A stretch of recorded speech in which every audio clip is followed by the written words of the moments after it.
Thanks to our sponsors Renault, the Renault Capture, the versatile compact family SUV. You're still the one I run to, the one that I belong to. You're still the one I want for life.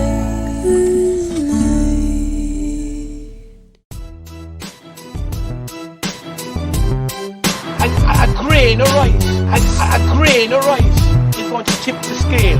Just remember that, lad. There's a small bit of a needle there. Now, come on, Mayo, you've got to get Andy Moran into the game. Our mission was to show that we're no longer the whipping boys of Munster.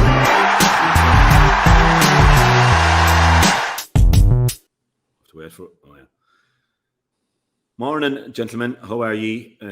Lovely sunny morning here in West Clare. Very sunny after a few GA decisions last night. There was a bit of a cheer here in Murty Browns, even though we had 4 or 5 customers only. But little cheer went up, and I read out a report from Twitter from John Fogarty of Dish Paris, who's usually first in with the news. But we'll get to that, I suppose. Delighted to be welcome. We've been trying to get him on the show for quite a while, but he has avoided us up to now. But there's a new sense of confidence down in the sunny southeast at the moment. So how are we doing, Tom? Tom Dempsey's with us today, lads. Dalo, I'm in great form, and just to say congratulations to you on your achievement last night there in the CCCCCC. I think that's going to throw a different perspective on the weekend. But lovely to talk to Mark Landers, a decent Cork man. And I see you have TJ there, I see you have TJ with you as well there. Jesus, you're not like I've got over all the old bitterness now. We never got to meet you in championship. Like myself and Landers got over 99, and myself and TJ, we were shown there lately in a few clips. Got over everything. There's never anybody. But this Brian Carroll's Hurler's life seems to have thrown up a new kind of a new twist to the Wexford Limerick rivalry. All those years ago, those 25 years ago, or longer, 26 now. Yeah, it just doesn't seem to die there. I was listening to it was an excellent program, TJ. Now he denies it, but he said that he wanted to go on record to say that we weren't a good team. Now, I mean, we'll have to I don't want to be up in front of court already, but just a quick record. We were beaten in 91 with a last-minute DJ goal. We played 3 league finals against Mark, the home of Hurling Cork. Greatest games probably ever in Thurles. Lost the last one, very unlucky. We went ahead then, and we were 4 points up to Kilkenny, the All-Ireland champions that year and the year before, with 4 minutes to go. Unlucky to lose the game. We went on to 96. We beat Offaly in Kilkenny. We went on to 97, beat Offaly in Kilkenny. And 96, we beat Galway, won in All-Ireland. And 98, Johnny Dooley, last-minute goal, put us out of the championship without Liam Dunn and Gary Laffin. But I don't know. Maybe TJ. Does he want to retract the statement? Maybe might be the handle. Well, have you any defence at all, Gary Spillane? Are you? I'm going to the CCC. I think the context that Tom has taken me up on is very blue, or would say very Wexford purple and gold. Glasses on, right? I credited them with their performance in the day and lots of other things during the 90s.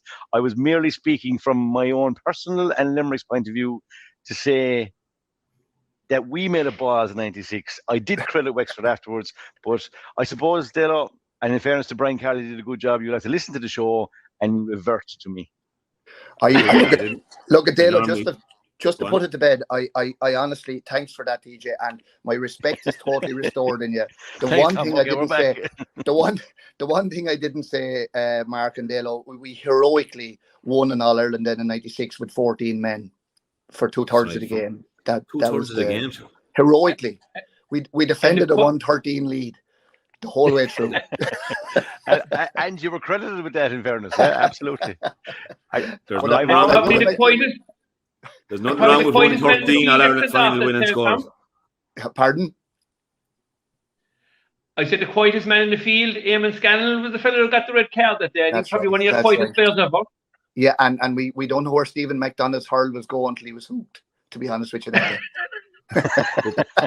We're probably going on current Limerick disciplinary records. That was a complete, like she was going for the ball totally, Stephen. Yeah. And fairness, I think in relation to disciplinary records and situations this week, Dalo, you are in no position to speak. You may shut up.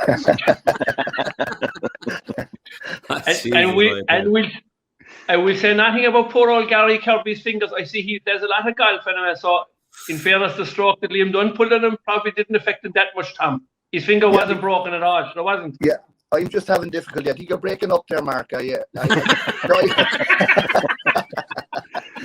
have a mute button for Mark. Look, as Dalo would say, when the ball is up there, stare to be won, Mark. Stare to be won. Pull hard, Tom. Dems, don't worry about anything you say here, because it can be taken out afterwards, because we couldn't have, like, the live shows, we do have to sit down with Mark for about a half an hour beforehand and tune him in not to say anything too negative about strokes pulled in the past. It's funny, Dalo, we're talking about 96 disciplinary issues. We've few more recent, haven't we? 98 was way worse, like what they done to Colin Lynch, like, for fuck's sake. Dealt with by Willie Barrett on the day, dealt with, got a booking on the day, and three priests, mind you, were sitting in the old stand in Thurles, and they said they saw, no one else seemed to see it, him striking Tony Brown off the ball, and Colin subsequently had to miss potential All-Ireland winning run. Fair play to Offaly, I give them credit, they were a great team in the 90s, but it was harsh. I thought it was harsh on Colin. 3 months sit down because 3 priests saw you. But did you anyway? Well, I got a text from a former referee, top class referee, and he just said the disciplinary system is utterly broken, and who'd want to be a referee at the moment? No, John Keenan didn't seem to have any issues with the things that I think we'll come back to that, lads. We'll have plenty of time to come back to it, because we'll be looking forward to the games ahead, and obviously it has a huge bearing on the games ahead with the 3 players, with Keenan Fahey, with Rory Hayes, and with Peter Duggan. So, look, at all things are beginning to bubble up. The best 6 left, even though we'd have been told at the start of the year we were completely bonkers if we said the best 6 probably wouldn't include Waterford anyway, definitely. Maybe Tip. But that's the way it is. And we're down to 6 big shots now, and massive games on Saturday at unusual times, I'll have to say. Why? I think the Tailteann Cup is to take precedent for Sunday. So we can't have the Ireland quarterfinals on a Sunday. But anyway, as it is. I said, sorry, Dale, before, I think there's a rugby match scheduled, and the expectation, obviously, that Leinster would have been in it. I think RRT covering that, and that game goes ahead. And I'm of the understanding that that's why the games have been brought forward. How would you potentially think I'd know that now? If there was a rugby match scheduled.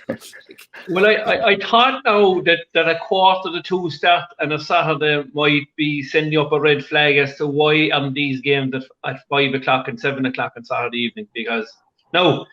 Look, the big complaint down our side is obviously that the double header, and as everybody knows now, it's a sellout, and tickets were sold after 20 minutes that went online, and like you'll have a massive crowd there up Clare, and I think Cork will have a good support. They always have a good support.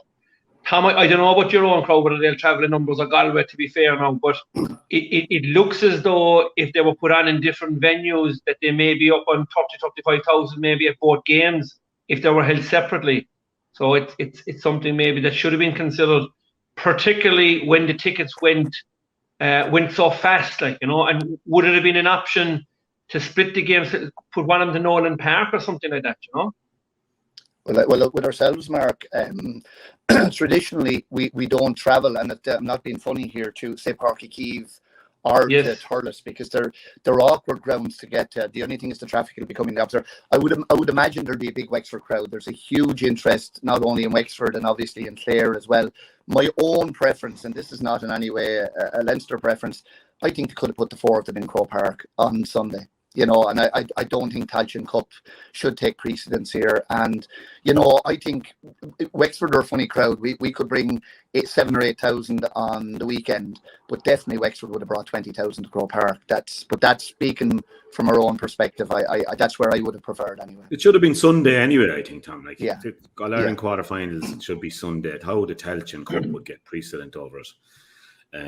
It's all out, except that there's a massive agenda to promote the Tailteann Cup, obviously, for some reason.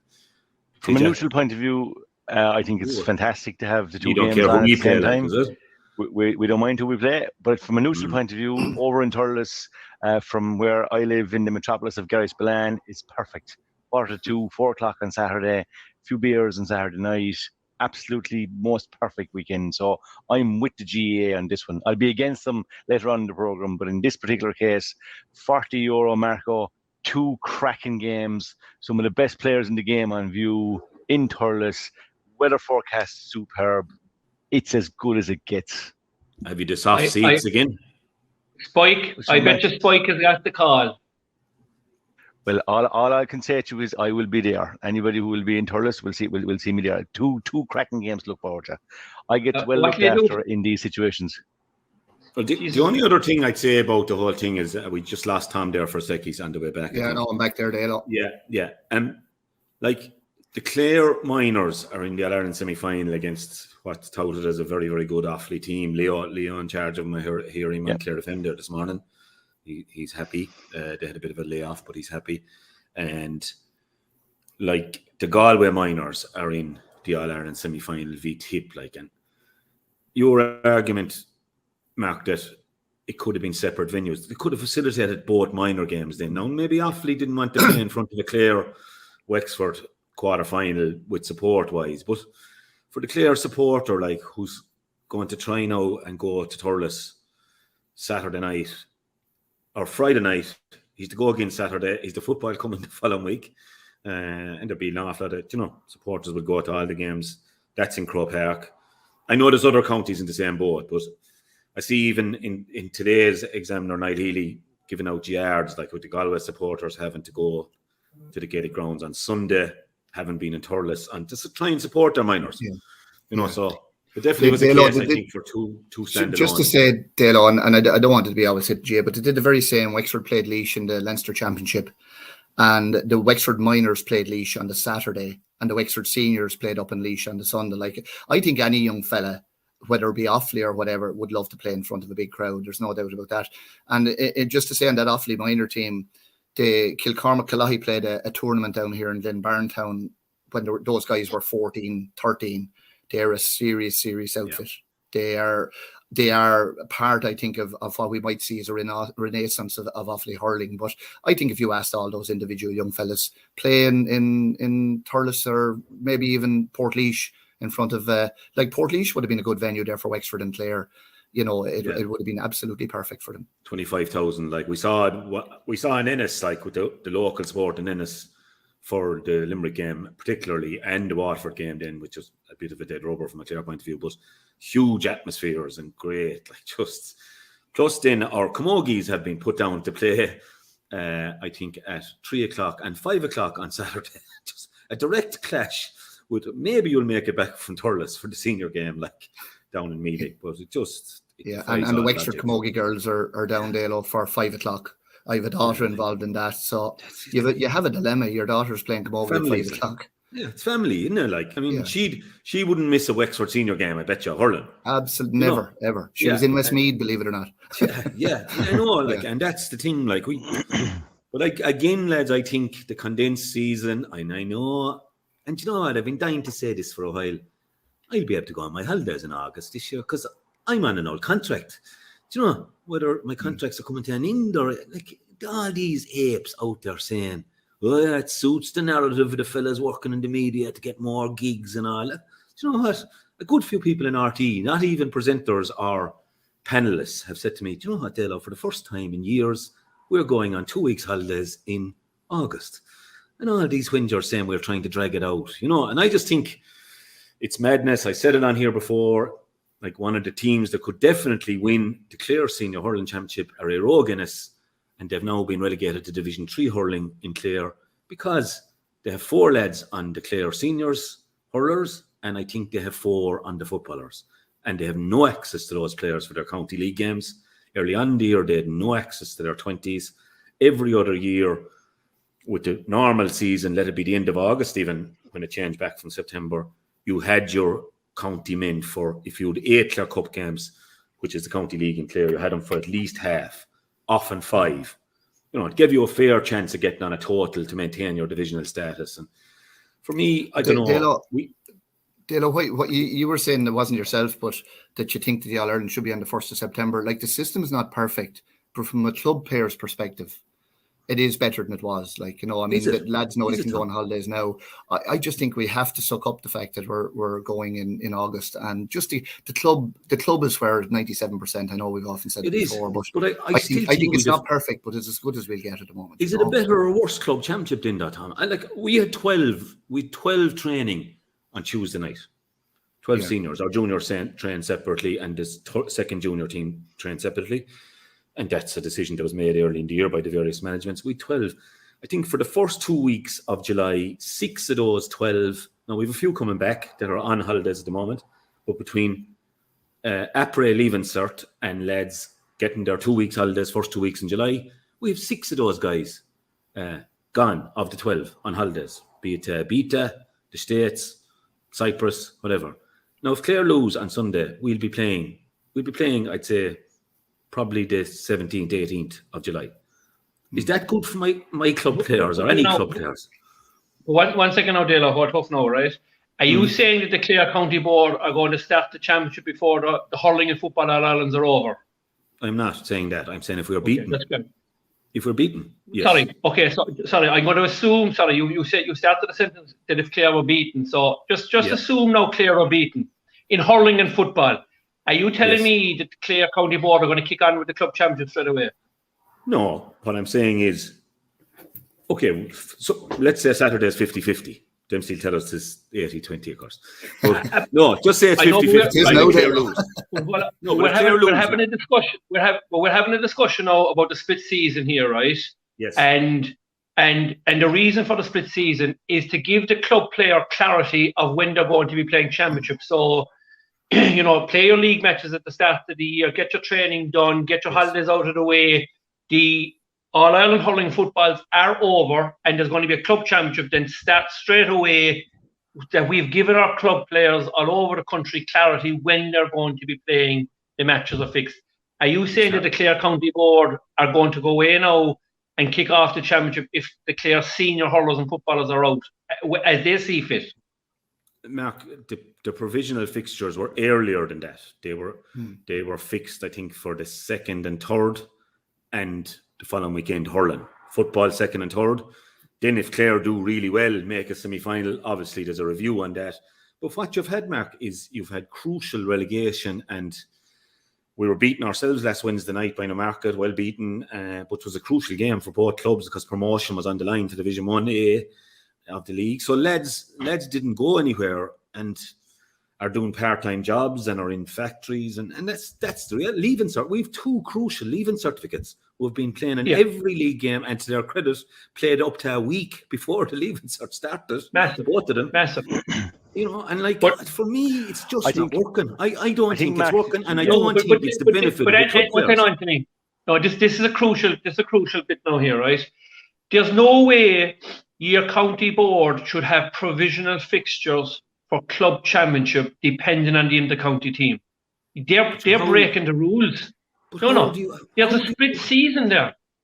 There's a split season. Well, Mark, Wexford's championship, if we're beaten on Saturday, is starting Tuesday and Wednesday week. The knockout. And that's wrong, Tom.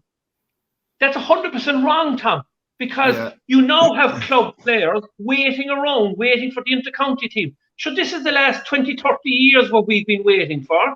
That's why the split season came in to get rid of that situation. So what you're saying, Mark, if I can clarify what you're saying the football final will be on the 24th. Isn't that right? The football final. Yeah. I'm not 100% certain now. Yeah. It is. That's the end of the split season in terms of inter-county. That's the last match. Okay. Yes. So what you're saying is no county should be playing a first round until the August weekend. Correct. We couldn't do that, Dalo. We couldn't do that in Wexford because we've 2 championships. We've a football and hurling. The hurling will start first. Nearly everyone has, Tom. Huh? Nearly everyone has. We have to get going. We have to get going with our championship. Correct. Now, in fairness, in Wexford, the club players have been given provisional dates the whole way through. So they've been told that if we're beaten in the quarter final, this is when it's starting. I don't think you can do anything. I don't think you can stop it, Mark. I mean, why would Wexford stop? If Limerick and Clare are going ahead in the All Ireland Championship, really, Well, I've been kind of agree with Mark on this one. The boys, Would no, you? the boys are right. You have to start earlier. Like if you have a dual club, right, and let's say there's 5 group games in hurling and 5 group games in football, and you start the 1st of August, right? That's 10 weeks. There isn't 10 weeks in the calendar to allow for those group games and then have a quarter-final, semi-final, and final in all the courts, right? So counties have that flexibility to get going earlier if it suits. Yeah. But I'm inclined to agree with Dalo here, right? I think the split season, in theory, giving the club player some definites around championship is fine, right? But what we have in the first 6 months of the year, up and down the country, is we have clubs with no focus, no identity.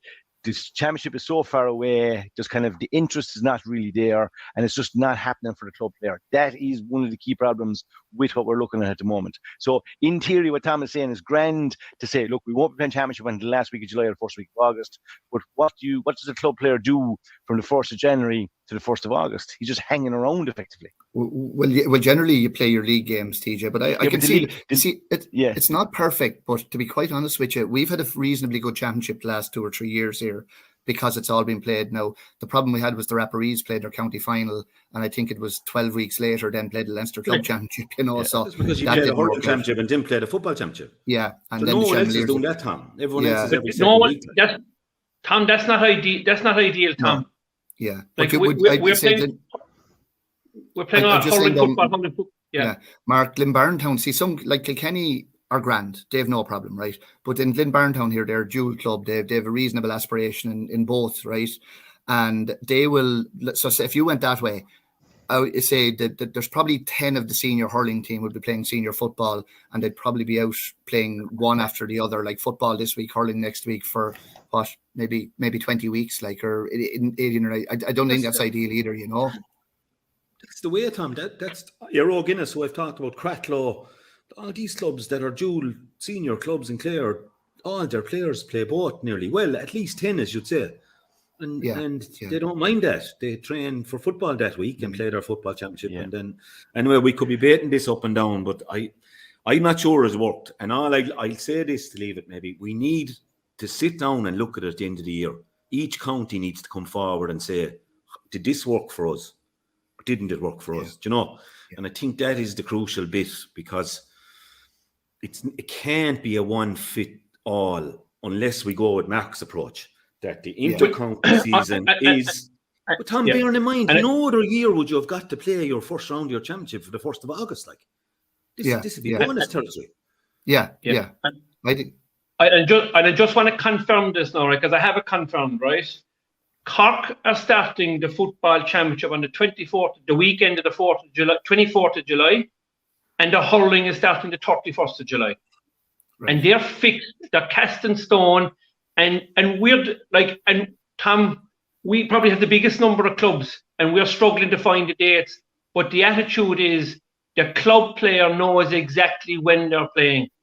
And get your holidays out of the way, get your leaving cert out of the way, get all that stuff done. I understand the relegation, Dalo, in league and stuff like that, but as you know, the championship is what counts. If inter-county managers are stopping you with access to players, that's a trick. Like Mark Keane, who's on the Cork senior hurling panel, played for Avondhu in the colleges championship a couple of weeks ago, because the inter-county manager took a decision he could do with a game. So, like we've rustled that one around before with inter-county manager not releasing players and stuff like that. And I sympathise with you, Anthony. But the truth of the matter right now here is we have told Cork has said the players, these are the 2 dates you're starting, no matter what happens with the inter-county team. Well, Mark, and we've got rid of that doubt. You will not be starting your club football championship if your footballers win the next 2 games. So, well, I see that the All-Ireland final. So you can't be saying anything is cast in stone here. You will not be starting that day.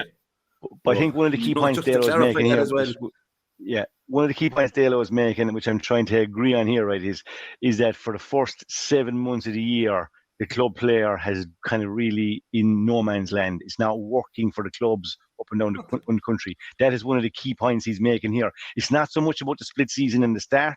It's just too long to wait for something meaningful. That's the key point he's making. Yeah. Had plans it's a fair point. Saturday to go up and play Shinrone in a challenge match, get a bus, have a few beers on the way home, maybe call to Ryan Whelan. After the league match on the Wednesday night, picked up a couple of injuries, had to ring Shinrone Thursday morning and said, lads, we have 15. So the club player is really thriving on this system, isn't he? He's really having a great time. He can't get an out challenge and a few beers. That's the only thing, and I would be a little bit. I know you could argue it all day, but the club player in Wexford does know they've got provisional dates, and you can never be certain, but they have a fair idea that they can go on holidays in the first 6 months of the year, and they'll be playing championship at the end of June. That's why Wexford have an extended run in the championship, so there's give or take on both sides, though. I think Can we get Liam Griffin on there to join the forwards? Then we'll have it out with him after in that CPA. Look at lads, just the folk there, mind. The soft old commentary that lads are making money out of old punditry and that, and they want to keep it going. That's, for me, that's soft punditry or soft commentary. Soft commentary. I mean, I'd love to keep it going. I'd love we keep this thing going every week about club championship. Now it'll be hard on first rounds, but anyway, we'll park it for the time being. I'm sure we'll come back to it. When the Cork footballers are in the final, we'll be back to it when they take out the Dubs there Sunday week. But lads, good weekends hurling last weekend. Expected results. Tom, you were in Tralee. I got to Tralee, not for all of it. I missed one ferry, but that was another day's work. That was down to myself on Friday night. But I got there for some of it. I got there for Wexford pulling away, really, to be honest with you. And you looked competent. Kerry came out. A lot of people are saying at the moment, saying around here now, and again, of course, that's touch of soft talk as well, that we're meeting the best team in Leinster. Like, they beat Kilkenny in Nolan Park. Now whether you have to balance that with being beaten by Dublin and drawn with Westmeath, but the trajectory at the moment seems to be back. Like, it dipped after the league, no doubt about it, after the league semi-final. The trajectory seems to be back on target, and I don't know, Dalo. In fairness, we're probably being a bit unfair on Kilkenny, and they've won the last 3 Leinster championships in a row now. Wexford seem to have slightly now, and I say this in inverted commas, we seem to have their number compared to the way things were a good few years ago. This group of Wexford players. Pardon? In the 90s, is it? In the 90s. Yeah, we had their number a couple of times that time as well. You did. But we seem to have their number. There's no great fear of this Wexford team. But the best team in Leinster as well, Galway, possibly or potentially the best team in Leinster. So I don't think there's an awful lot between the three of them. Now, back to the Kerry game, and I know I'm not going to be popular for saying this, but I went down. I knew there was a bit of a problem going to Westmeath. I could feel it in the air, but I went down. I got the sportsman's in. I had a quick drink with Eamon Cleary before I went up to the game. There was a carnival party atmosphere. I think Kerry were accepting us down as if there was going to be no great shock here, but it was great to have these lads. And I'm not being I'm not running Kerry down on this, but Dalo, there was never any doubt about the game. And that brings me to the point. If I want to play senior hurling in Wexford and I'm in intermediate, I have to win the intermediate championship to go up and play senior hurling. Now, I think Antrim did win their championship, and I think they're a different kettle of fish, because we did not want, believe it or not, to be going to Corrigan Park last Saturday or Sunday.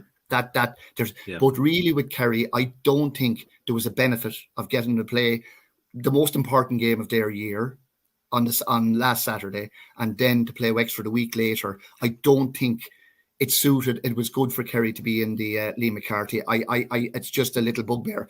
I think we should promote hurling. I think Kildare is a huge area to promote it. Kerry is another area. Carlow. I don't think Kerry should have been in the Liam McCarthy this year. And I know some people won't agree with me on that, but really it didn't do them any good in my book, because the game, it was a practice match in the second half, Dalo. Yeah, and then with that, even Dempsey, even for Antrim, you start, like, if I'm Darren Leeson and I'm over Antrim, I'm saying, like, we have targets in the league, obviously, which they fulfilled, and obviously that's very important for them as well, because we've seen at close hand both Clare and Wexford and almost Waterford this year, Corrigan Park, and what it can do to you.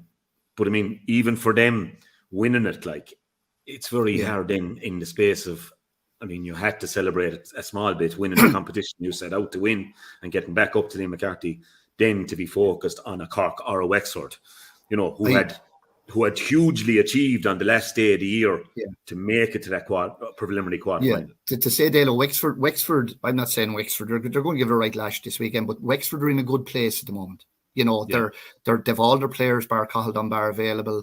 there's a good upbeat thing in the county here. Everybody is happy and it's good. But just to mark, and I Kerry, there was some fabulous hurlers there. There's an Owen Ross. I don't know if you noticed him wing back there, Dalo. He's wearing number 3. He would hurl on any stage in the country. Cut a sideline over the bar, got a couple of points. He was a brilliant. Mikey Boyle. These guys, they are able to hurl at any level. But I just don't. I think that Kerry, when they win the Joe McDonagh, bring them up then. But I think it's a bit early for them there. Antrim are a different kettle of fish. The James McNaughtons, Keelan Malloy, Neil McManus, the young Campbells.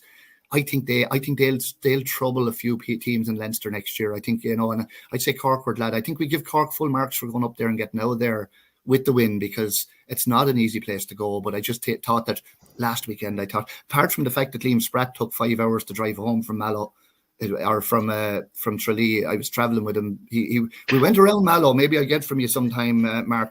Went around Mallow 3 times, put it into the sat nav, drove for a half an hour, and then there was a signpost 3 kilometres to Mallow. So he might be a top-notch commentator. Does he talk as much in the car? I thought we'd never get out of Cork. But Dems 3:30 and on the back of Nolan Park. And like for me, Conor McDonald finally beginning to show at senior level really what he can do on the edge of the square. Chin back 100% fit. Rory O'Connor seemed to be back pouring again. I mean, you won't have any great fears of the wide open spaces in Thurles. No, I'll be honest with you, Dalo. I'm sorry, but the bottom line is we're heading into a different world, I think. I mean, if this Munster final is what we all took it to be, the most intense war of skillful hurling, of Tony Kelly, iconic, we're going into a different level, and we know that. And there's 2 ways the game could go next weekend. I think we'll give it a right bash. And I'll tell you a funny thing now, and I don't mean this in any bad way, but if it was Cork or maybe Tipperary, we don't seem to go as well. But Clare, Limericks, those type of teams, we seem to play better against. And I think we'll give it a good lash. But you know what? It could go the other way. If Clare hurled to the potential that they showed in the Munster final, there could be a good margin between the teams, particularly now that you have gone to the higher echelons of the disciplinary committees and got your players off, because they're big. This is a big game changer, lads. This moves this from, I would say, 70-30. It would have moved it from 70-30 to maybe 55-45, in Clare's favour. So you're outright favourites, Dalo, but the 2 boys are going to probably put you even in a stronger position. Well, just to say, is that okay? Is that okay, Dara? Dara, is that okay, Dara Egan? We do everything we can, Tom. Tom, you've no chance, Tom. I agree with TJ what he said about your teams in the 90s. You're struggling big time, Yeah, I was sledged in Thurles by a certain panelist there back in 91 league quarterfinals. Before anyone was sledged, he called me some terrible things. And Mark, I took him for 3 points after it. I'll tell you the truth. It was the only time I saw him, I think, was before the game. Marco, I played minor that summer, right? And this was around November. I was 18, right? I was 18 gone, I think, since October. And this Wexford fella says to me with a white helmet, small lad, but I knew who he was because I think he'd been All Ireland colleges with Peters. And he says to me, "Where's all your All Ireland?" And I said, "Jesus, do you know what? I could take it from a Kilkenny fella or a Cork fella, but a Wexford fella." Yeah, well, TJ, I had him thinking for the first 10 minutes now, I have to say. We won the Club All Ireland in '89, Dalo. That was my point. Oh, I know. Yeah, but anyway, but no, I just think we're stepping into a different field at the moment, because Leinster hurling hasn't been where we wanted it to be this year, really. Tom, how are Wexford likely to set up, I was going to say? Yeah, I think we probably the sweeper was a word that we weren't allowed to use. Now Davey has said that people of my era don't understand the sweeper system, but there a couple of weeks ago. But I do understand the sweep. Dalo, if I'm not mistaken, you brought in the sweeper system in 2004. Yeah. We've already been down that road, Tom. Even people of our era do understand it, Mark. But I do believe Wexford will go with somebody back around, maybe a D. O'Keefe. D, to a certain extent, I think was rested last weekend, and he will kind of, there's a lot of, but he plays it very, very well. And I think we'll have to go with a sweeper system. I mean, you look at Shane O'Donnell, you look at Peter Duggan, you look at we talk probably too much about Tony Kelly. You look at Ryan Taylor. Geez, these guys carry fear, and then you have Fitzy in the middle of the field, and he's coming through and scoring 5 points. We need some strategy to curb that side of it. If we can we can be in the game with 10-15 minutes into the second half, then we have a chance. But we have to ensure that we are. And are we looking at a man marker on TK? Yeah. I think you'd have to, if not two. I mean, it depends. Tony Kelly is probably unmarkable. I think TJ, Two will free up someone else. Pardon? Two will free up someone else. Well, that's the problem. That's the problem. That'll free up Shane O'Donnell, who I think that man just goes through the roof with my admiration, for everything he's done, and not just this year and last year coming back or whatever. My big worry was, believe it or not, if Peter Duggan had been missing, that he'd have slipped in full forward. And he could cause you major problems there. But no, there's no doubt. They're saying Damien Rick, but Damien is a big addition to us too, kind of sweeping back around. Shane Rick, he would be probably a fella, but he's been injured, and he did reasonably well on Tony Kelly last year, but he's only back for about 10 minutes. I think it'd be too early to try him. But to be quite honest with you, young Connell Flood, believe it or not, could be somebody that'd run him. Hopefully maybe Connell would get a run at some stage. But to be honest with you, it's very, very hard to stop this man, really, isn't it, lads? Yeah, you finished with the party political broadcast now, you have. Is he injured? Very good, Tom. Lee Chin, Tom, is he more likely to be in the inside line, or will he be kind of a little bit, like midfield, half forward and full forward at some stage, will he? He could be all over the place, but what they've tended to do is Rory has been getting caught up like cornerbacks, lads, I have to say, but he's been left, right and centre, manhandled, pushed out, anything that... Lads, you played in the full back line, TJ, you'd be doing the very same with them. That happens, but I think what they've been doing up to now is, I know Limerick man wouldn't do, but what they've been doing is bringing Rory out a little bit to give him a bit of room to run from deep, and they've left Lee and Conor Mack in the full forward line. And, if we can get the right kind of ball in there to those two guys, they're fairly formidable opponents, really, so that's the way they've been operating so far. Dempsey, no one in the Banner County is buying any of this shit talk. This is a 50-50 game and no more than that. I know the last couple of years when we beat you under Davy, I think he has kind of given Matt O'Hanlon the job of Mark and Tony. That hadn't really worked, And Kelly is playing outstanding stuff. There's no denying he's at his absolute peak at the moment. But Matthew is a more stand-up centre back. He's had a great season this year. Rec has been probably our best player this year. Some fabulous. But I think too, and you've said, Dale, if you leave two men on him or whatever, but you have to hurt him in the other end of the field as well. I mean, Wexford will have to score, and we have potential up there. There's no doubt about that as well. Yeah, well, Chin and McDonald at the edge of the square now. Conor Cleary will obviously pick up one of them, and he's probably a subtlety for a yellow card there. I forgot to mention it the last time that he picked up one in the Munster final, and you were saying you can't understand why he gets yellow cards, because he rarely fouls, fellas. But there must be a lot of holding going on behind the scenes. 7 times himself and Aaron went to the ball together. Aaron Gillan himself, and at all stages the hurley was removed from the hand, and it was 4-3. To Gillan. Gillan had cleared his hurley and just threw away his hurley at one stage himself. Cute enough, said the ref is getting feedback here from the sideline that the hurleys are being held. So Aaron just dropped the hurley right in front of where the RT box was. Free. And he got a free. Yeah, free in. I wasn't at the game, Dalo, but I talked to a couple of people. They said that Aaron showed good old restraint enough now. Last in the Munster final, he was. They were saying that they mightn't have given out to him if he had made a little slap back here or whatever. I don't think Cleary doesn't slap, like he might hold, and don't tell me Gillan doesn't hold. TJ, come on, even you'll admit now, Aaron is a good man to hold. Strong as a horse, obviously. Aaron Gillan, very strong physically and can hold and then just let go and break into the space. And I think Conor is very conscious of that.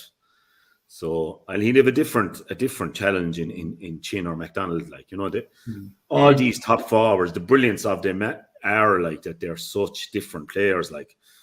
Peter Duggan is a completely different player than Conor McDonald. Yet they're both great target men, full forwards. Yeah. And as you said, Shane O'Donnell would also be a great full forward, and that's what I thought would happen. There's a rumour around the place that Aidan McCarthy is ready to go for Clare, which would be massive. massive Big now, help. whether he'd start him or Big not. help. He'd be Yeah. huge, nominated for Young Hurler the last 2 years. I mean, for me, at the start of the year, if I was told, I didn't know whether Dougie'd be back, I didn't know whether O'Donnell would be back. If you were asking me, outside of Tony, who could we not afford to lose? And I'd have said Aidan McCarthy in a heartbeat. And Dalo, Aaron Shanahan, Wexford played him there last year in the league. He just was unhandleable for Wexford. Has he been injured or? Don't think so, Dempsey, unless there's something there that you look at, like as I've been saying, we've saying on this show all year long, we can't find out nothing at the moment. When we'd no mobile phones and no Twitter, you'd meet some lad that got in over the wall at training and he'd tell you who was going well, or Jesus, it's just impossible now. But he hasn't featured now. He hasn't. Yeah. The last couple of games, we haven't seen him at all, really. Came on against Limerick, I think, near the end of the good game in Ennis, the packed out game, let's say, and hasn't really been seen then since. So, and you would have thought maybe the last day now with extra time and everything, and I think we brought David Reedy back on, if I'm not mistaken, or Ian Galvin, we brought him on back, one of the two of them back on. TJ might have been Gal, was it?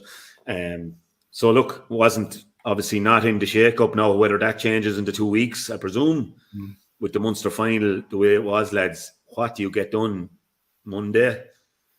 Probably, I think they went off and they had a swim and a couple of pints and a bit of tea together and went home. And then they did a kind of a loosener out, I think, on the Tuesday night. And from what I can gather, they kind of got in 2 reasonable sessions Friday night and Sunday. And so what this week then, what can you do? You know, you're playing Saturday. You can just try. I think there's a big danger, Demps, in the way the Munster final has been blown up. Yeah. No, rightly so. It was a great game. Jesus, it was a game for the ages, I will say. I loved it. But to get yourself right in 13 days for another major challenge for me is going to be quite difficult. I'd love to have had what Limerick have, you know, that bit of time to come down. Good celebrations on the Monday night, unlike the Clare lads having 2 Guinness and a steak. You know, it would have been just nice. I think it's a huge difference. And for me, and just my own opinion, there'll be a bit of euphoria last night and this morning with the 2 boys getting off. And there was fierce worry, and there's a bit of a loose, soft talk now from people who wouldn't have much of a clue what to be talking about. I'd be very, very worried about this game. I think it's very much 50-50. The only thing on the flip side, Dale, and she's not the hog the thing, but if you woke up, I was hoping that if Clare were to be beaten, don't get me wrong, I wasn't for one or the other, if they were to be beaten by 10 or 12 points by Limerick. And then you had a kind of a psychological problem with Clare. But they woke up on the Tuesday morning. They had played in the best hurling game probably of the ages. And then they had probably Kilkenny or Wexford and Kilkenny to reach an All-Ireland final. That was a fair fillip as well, you know, because they would see that as a very achievable object, like, you know. Agreed. Would you agree, TJ? I don't know. I'd nearly go the other way with that now with Lohan. I think consistently, to go back to the start, you asked the question, are the best 6 teams left in the championship? I think the answer to that is very definitely yes. The best 6 championship teams are left right now. I think Clare, for me, certainly have been the team that have probably been the most surprising, let's say from the start of the championship to where they are now. I think they probably have grew the most in terms of, we'll say, national, whatever you want to call that, maybe probably to be second favourites or the way they ran the Limerick in the Munster final. Consistently in the Munster Championship, and you finish top of the round robin. That has been there throughout the championship. And I agree with Tom. Yes, it does take time to emotionally, physically, to kind of come down after that match. And like I would say, Brian would have been smart enough to know not to do too much. He wouldn't have needed to do too much in those sessions on Friday and Sunday, right?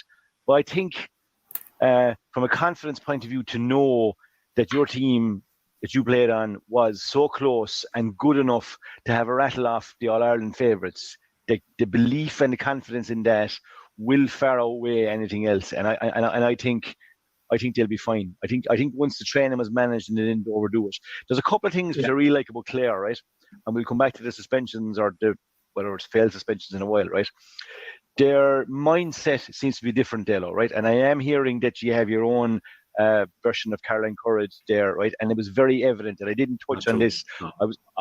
I was apologising to yourself, Dale, for my performance in the pod the last day. I was, I don't know, a little tired or something. It just wasn't myself, right? But the approach they had in the Munster final, the parade, the way they stuck it out, the two teams stood behind the band for the national anthem. There was a steely determination about them, right? So there is something different about Clare. There's no doubt about that, Dalo. And like, I think that they will have gained confidence again. Going into the Munster final, they knew they were on the improve. They just didn't know if they had the bar up to where, let's say, the national bar was. They now know that, right? So all they got to do is basically go and perform. They will get huge confidence from getting the players freed up. Like Rory Hayes has been a huge player for them. Peter Duggan is a massive player in the way they play because he is the out ball. He's a ball winner. It doesn't matter which way it comes in, low or high to him in the full forward line. He's a key player for them. But overall, I don't think that worry that you spoke about there of coming down the back of a Munster final is there. It's not there for me. I think they will have gained hugely from the Munster final. And I just think that the position they're in right now is one that they would have taken at the start of the year and one that internally I think they'll be very happy with. Mark Rogers is another one there, Dalo. He came back and he played a bit in the Munster final. He's another, because he's a really good player and a good forward. So whether it is, let's say, 70 minutes or 20 minutes, another big addition. So another plus for Clare there. Yeah, sure. It would look as if we'd the strongest panel available for Sunday. Now, an awful lot of rumours about TK. That he still, that's another question, yeah. Yeah, that he hasn't done anything. Will play, but I mean, did he get injured at the end of the Munster final? Did we get any answer? Did we get any answer to why he didn't take part in the last 3 or 4 minutes of the extra time, Dalo? What I hear is just cramp, Mark. I did my best to find out after that morning. Well, he was buzzing before that, so it's possible, yeah. Fergal Hegarty told me it was cramp, so it must have been cramp. He also told me on the way down to the Kerry game, I rang him and I said I was kind of in a bit high. I said, you missed the 2 boys, I said to him, and he said, no, it'll be a loss, he said, but we should have enough for Kerry, he said. So that was on the way down to the Kerry match. You want to be up early for Hago, Demps? Is the referee appointed for the game? God, he probably is, TJ, but I haven't seen him. Yeah, he's was that public? Column Lines, I think. Column Lines. Oh, yeah. Column Lines, okay. Interesting, yeah, top man. Good call, man, yeah. Marco, how do you see it? TJ, just to say to you before I go on to Marco there, I think everyone since 96 has kind of learned from the parade. You don't mind him, TJ. You took off from Hill 16 in the parade, and was it Larry Gorman said he'd kept parading down Jones's Road, did he? Well, we have to tap Larry on the shoulder and tell him to stop parading that day. Yeah, you'll have to go back and listen to the Brian Carroll show. What I said about the parade was that you go to the end of the game to decide what happened, whether it was a good idea or a bad idea. That's what you do. At the time, we broke from the parade. We were ready to go. We started the game well. The rest is history. The best thing to do, right, is to form your own opinion. Listen to the show and talk to Brian there and let me know what you think. The one thing, in fairness to TJ, I'll have to find out that if things had went the other way, there was a lot of stories that may have happened, but there was a lot of stories I hadn't heard before about Wexford after the 96 All-Ireland, and there was a lot of fables came out when you win, and if you lose, they don't come out at all now, to be honest with you. I know. I'm not saying we tell lies in Wexford now. We told a good few of them in the last half an hour anyway. Marco, how do you see this one panning out? I think your smoke screen, Dalo, you have been doing a magnificent job since the start of the year, playing down your chances of being involved in winning the Liam McCarthy. I think you're well and truly up there now, and the boost of the 2 boys getting off. Like that can work for and against the team, because I'm sure Brian Lohan will have been saying since the day it was announced that these shaggers are after citing 2 of our players. Now, look, the whole country is against us, and even the CCCC are against us. He would have been using that in the background to get a little bit more out of his players. But I'd have to say, I think you have a very, very good panel. And I think you have scoring forwards as well, Anthony. And you have, and we've discussed it numerous times, you probably have the best hurler in the country at the moment in TK. And like he did a very good job in the Munster final against probably, I would say, arguably the best defence in the country for the last 3 or 4 years. It has been Limerick, and they couldn't handle him.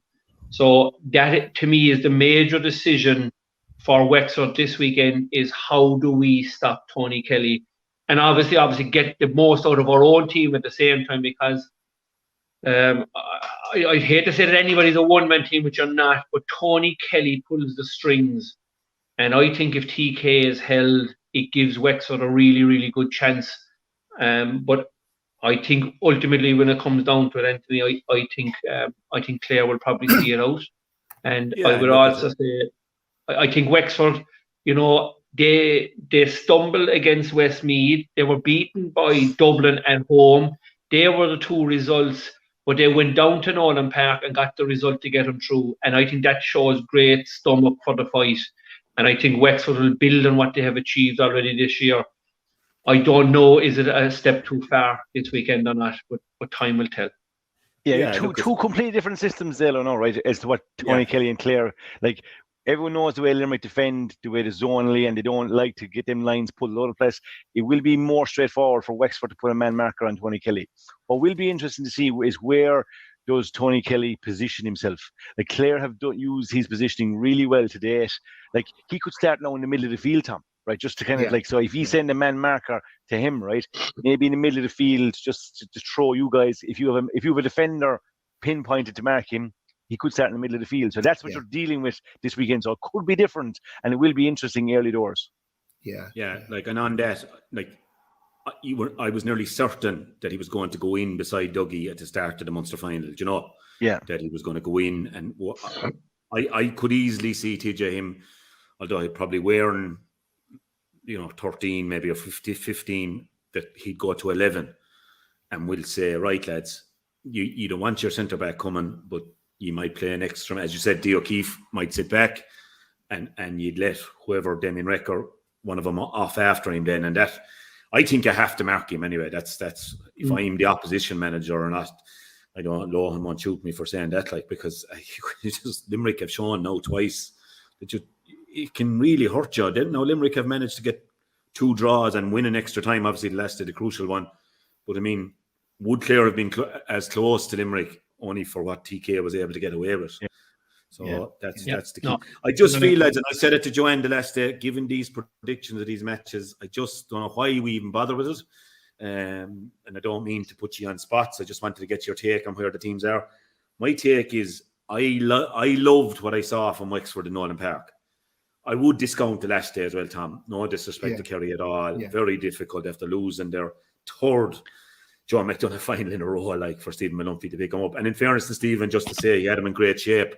Other years they would not have been, you mentioned Mikey Boyle. I've never seen Mikey in as good a shape, But I think, like, Kilkenny didn't know they were through. They could have been out of Leinster that night and out of the All-Ireland if Dublin had done the business in Pearse Stadium. Okay, no one fancied Dublin to do that, but they've done a number on Galway a good few times. And I liked them, even the save off the line, fellas throwing their bodies on the line. I thought there was an element of, well, it was gone to the brink with Wexford after Mullingar, maybe, and after Dublin going down, and Liam Ryan not taking on. We were critical of Liam Ryan on this show for not taking on that shot to level the Dublin game, and passing it off. And the score he got that day against Kilkenny, for me, was a team thrown off the shackles and saying, we have a good manager, good management team behind us. We had to, Davy's style of hurling is very definite there for 5 years, and it's hard to change from that, isn't it? With largely the same amount of players, or same, you've had a few additions, with young Foley, young Pepper, etc. But that it just is evolving nicely for Wexford. I hope, from a Clare point of view, it'll be a day too soon. Because I could see Wexford in the All-Ireland final if they can win this. I would. I'm just hoping Clare can be right. I do think there's a fair bit of what TJ's after saying about the Lohan siege mentality. And he would have garnered a lot of that from his hero, Mr. Lucknan, over the years. Because, like, in 98, after the Lynch thing, like, I tell you, by determination, now, be honest, awfully, they showed, no matter what determination, that they weren't getting out of our faces or out of our way. But, like, I'd say there was a fair bit of that going on for the last 10 days. That we'd beat them all. CCC TV, the Sunday game, everyone, whoever tried to screw us here. So The other big factor heading into the weekend for both games is, we spoke, the Cullen Lyons refereeing the game, right? Is we felt, the general public, right, that John Keenan made the Munster final the game that it was by his approach to the game, right? So the question I have is, how was that received, let's say, in HQ? Like, what was the feedback that he got? What are the referees being told? Given what has happened this week now, right? So are we going to have a situation where the referee is kind of saying, are being told, do not go down that road again. You have to make sure you nail everything. We do not want to let this free for all. So I think there's a pressure there, and we don't know what that actual message is. And we don't know how John Keenan's report read. Like, who assessed him? What was his overall report? How was it felt? And that, to me, is another key factor heading into both games. Well, TJ, you've really hit the nail on the head, and it just happened that Johnny Murphy, and Johnny's a fellow with great respect for, he refereed the Kerry game last week. Now, to say he pulled everything would be an understatement. It was exactly what you said is going to happen. He literally pulled there was hardly a tackle in the game that he didn't pull. And I have to say that Michael Lean, and you saw it yourself, Dalo, he got a red card at the end of it. And for my money, he was going by Rory O'Connor, but I actually don't think he saw him. I think the hurl was up and there was a flick on the helmet. I really felt it wasn't a red card. But in fairness to Johnny Murphy, he seemed to be acting under an instruction. If there's a touch on the helmet, he's gone. And this is where I think we're like, our disciplinary system now, because of the Munster final, seems to be all over the place. And, I just think that they're going to try and get consistency back. And I totally agree with you, TJ. You could see this really being pulled up everywhere. You could see yellow cards or whatever. Again, it'll depend on the referee. But as a man myself who served a little bit of a suspension recently for all now with a fourth official and James Owens. Hard to believe that, Tom. At a football match, TJ. At a football match. Big Barry. Pardon? Was Big Barry down the sideline to like TJ? The Big Barry incident, yeah. I didn't realise there was technicalities I could have got off on like that. They weren't as nice to me, the disciplinary committee now. But the disciplinary committee in the Galway Club Championship, Dems, for the last 4 or 5 years, while TJ was with Thomas's, obviously not last year, but the previous 3, there was a fella from Turlockmore, great footballer, Barry Cullinane. He played midfield for Galway for a lot of years. Big Barry, is affectionately known on this show, was TJ's disciplinary committee. He used to follow him around with Turlockmore, Big Thomas. and the best, and in fairness to TJ, he was clever enough to keep moving. Well, we had just very quickly, we had a fella, Damien Donovan. Damien was a fella from Modlin Town, absolutely bursted a fellow one day. And Damien went over and he asked him his name. And he said, it's Humpty Dumpty, he said. And Damien said, I'll give you one more chance. What's your name? And he said, Humpty Dumpty. And Damien says, well, tell you what you do now, Humpty. Go over and sit on the wall over there, he said. So he gave him the red card. But I was just saying that, you know what, it's not an easy job, lads, but I think it's going to be a more difficult job for the rest of this hurling championship now. I think it was yourself and James Owens, Dems, that got involved. Well, it was a fourth official day, I was where I shouldn't have been, and he put me off, and we had a difference of opinion, and then James came over to sort it out. So, I know that you're very close to James yourself, so I knew you'd be interested in that one. So, just wondering where and are you looking at 2 months? It's after putting my career into disarray, so it is. Yeah, you're looking at 2 months, 3 months. I looked at a bit more. Would you believe that? And I felt I should have got a couple of months maybe or whatever, but I got a good old rap now, I have to say, over the winter. Well, you're safe enough to be able to be on this show anyway, Tom, because with an online show, there's no suspensions. You're okay. You're not suspended. I don't even know if this is happening, Mark. Tell you the truth. Dems, I hope you're cleared. I hope you're cleared to come out for the Jubilee. Oh yeah, no, I was cleared anyway. 2 months ago. I'm back 2 months now, Dalo. Oh, yeah, but you'd want to be getting the next pod in with me shortly because I could be gone any day again. So. Well, if you win on Saturday, you're back. If I meet the Goslin Saturday, we could fall out, and you wouldn't know what would happen. Unless you're steward and you won't fall out with the Goslin. But I told him, I sent him a message to say I hope he's not going to be let off the pitch again now. So I hope that's not going to happen. But let's get back to that, and we'll go there now. Is Brian Gavin's 2 articles? The previous Monday, John Keenan and Gav, I know would listen to the show occasionally anyway. We always take our lead maybe on the refereeing because Gav now has no skin in the game. You know what I mean? He called it. So like he said this Monday, he said later on the Sunday game highlighted the incidents, which, make no mistake about it, were nasty enough, the ones that were shown. The officials clearly didn't see it with the benefit of replays and all this. So he says, I can't condone what happened, but I was disappointed to learn that John was criticised in a referees meeting last Thursday night. And James Owens got a grilling too for the Kieran Fahey stamp on Richie Reid. And while I mentioned that incident, I wonder if the referees committee and the general public are on the same page. That's for Mondays. So I suppose we could see a change, TJ. And that message I got from the referee, ex-referee, saying like this, it's just broken nearly, the system. They did say, Claire, that they felt they had a good case in terms of exonerating them. So I'd love to have read that, Tom. It's a pity it didn't go on a bit, TJ. Yeah, I love to have read that. What county chairman doesn't say that, though? Everyone's on the one page. Yeah, true. I mean, I think that's Kieran Keaton, that's him being at one with the panel and that kind of thing. But yeah, it could be refereed more. Like, lads, the problem I have a small bit with it was those 3 incidents picked out. Like, there was a couple of more incidents in the Munster final that weren't picked out. Now, we didn't even talk about them Monday morning. We were delighted with there was one when Tony Kelly got the fantastic point up along the sideline. There was a clear player. I won't even say who was involved, but he was taken completely out of the action with a frontal charge like that. And that could have been picked as well, just for balance, and it wasn't. So, yeah. I don't know. I'm disappointed with that, I have to say.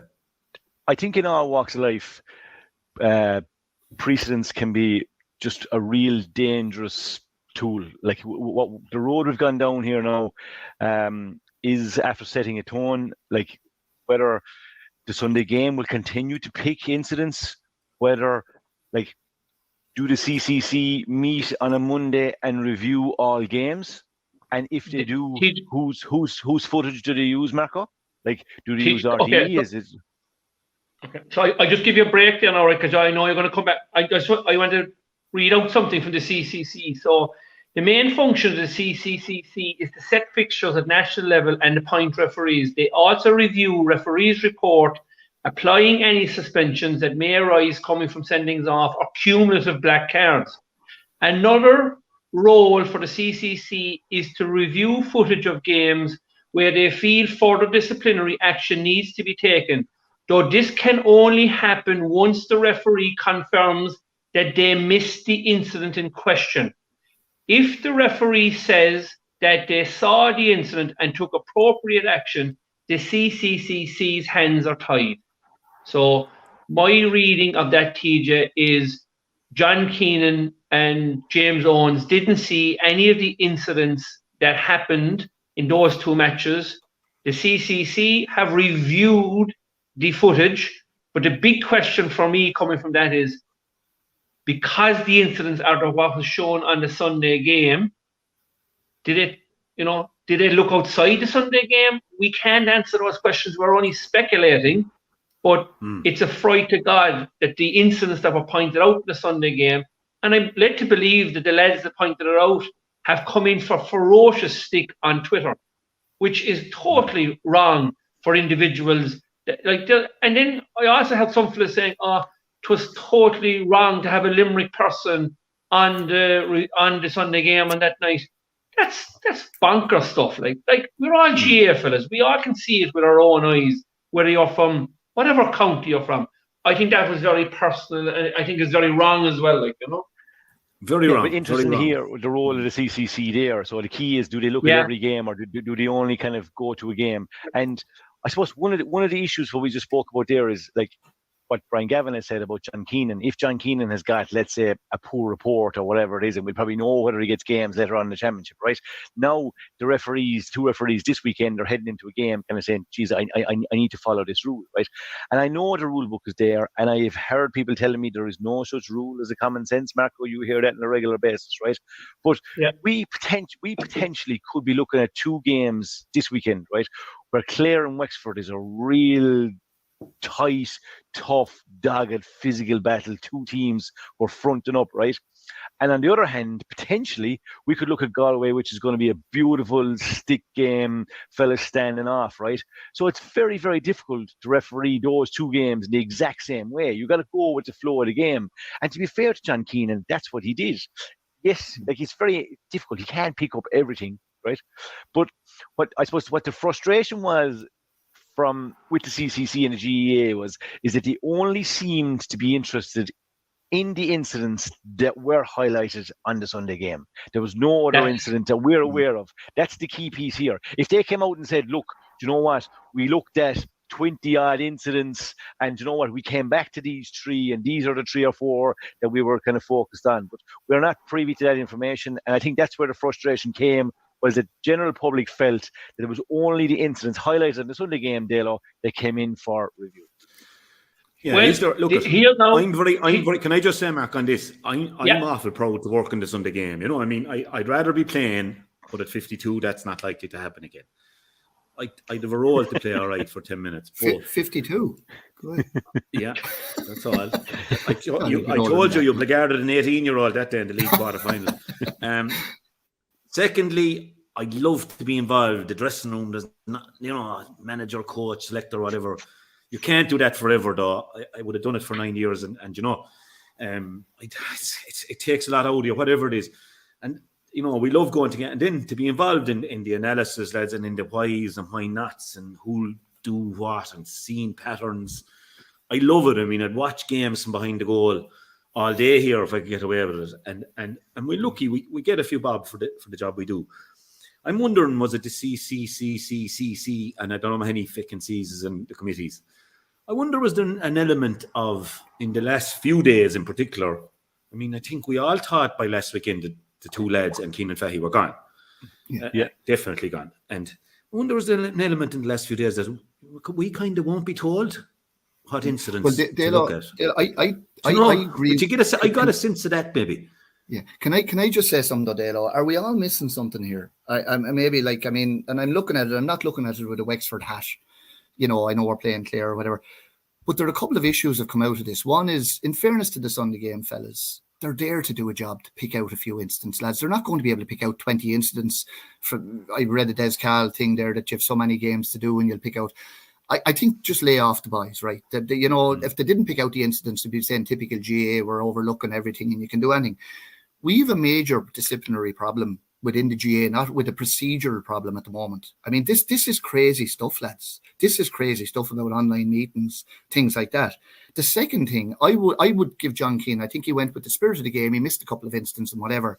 But I would not like to see us forensically going through every hurling game, because we're going to have a lot of players with red cards and you can put whatever. But lads, let's be fair now. And I know, Anthony, you can't discuss this. You can't really, you're Clare man. But the standout 2 incidents were the 2 incidents with young Rory Hayes and Peter Duggan. And lads, you know something, they weren't nice incidents. And I think we're discussing everything but the incidents. And I know, Anthony, Clare people are getting very annoyed about, this is terrible, and they're picking on us. These were not nice incidents. And if the referee had seen it, these were send-off incidents. But nobody seems to be talking about that element of it, to be quite honest with you. And I don't want players, like you have a Kerry man there, Michael Lean, that was sent off. You've club players all over the country. Fellas I've seen sent off. One chap in local championship last year, he pushed a fella in the chest with a hurl in the middle of a melee. He was picked out of row, put out, missed the next championship game. He has to be asking himself, well, if the GA, let's like it or dislike it, the incidents were highlighted, they were taken out, like it or dislike it. If these 2 guys are going to get off with this, so Jesus, why are they suspending me if I miss time a tackle or whatever? Because lads, you can't really defend incidents themselves. And I'm not speaking as a Wexford man on this. I would agree with you. With the Rory Hayes one. I wouldn't be coming on if there was no decision made today. I would agree with you.